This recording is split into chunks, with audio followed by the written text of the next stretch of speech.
132 वर्षों के शासन के बाद हर्यक वंश बेहद कमज़ोर हो चुका था। इस वंश के अंतिम कमज़ोर और विलासी राजा नागदशक की उनके ही मंत्री शिशुनाग ने हत्या कर दी और वो खुद मगध के राजा बन गए। इस तरह मगध पर एक नए वंश की शुरुआत हुई।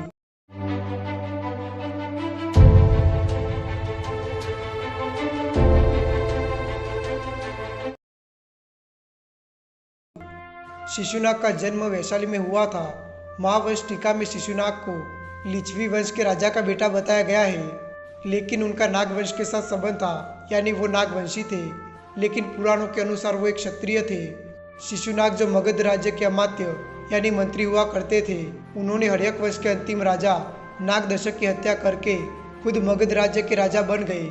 शिशुनाग के नाम पर इस वंश का नाम शिशुनाग वंश रखा गया।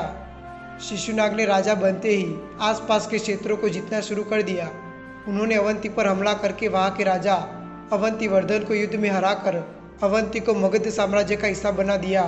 इस विजय से शिशुनाग का वत्स राज्य पर भी अधिकार हो गया, क्योंकि वो उस समय अवंती के अधीन था। इस तरह शिशुनाग ने बंगाल से लेकर मालवा तक के बड़े भूभाग पर अधिकार कर लिया। वत्स और अवंती राज्य जीतने से मगध साम्राज्य को व्यापारिक रूप से बहुत बड़ा फायदा हुआ। पाटलिपुत्र के लिए पश्चिमी देशों से होने वाला व्यापार आसान हो गया।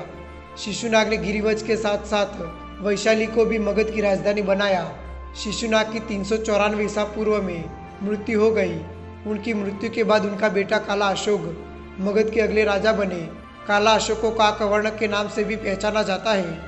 काला अशोक ने मगध की राजधानी बदलकर पाटलिपुत्र में स्थापित की।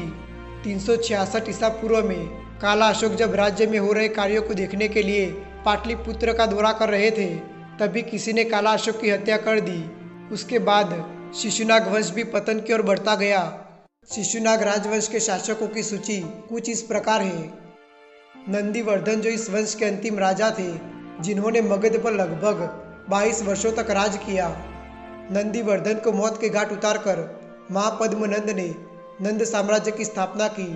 कुछ इस तरह 344 ईसा पूर्व में शिशुनाग वंश का अंत हो गया।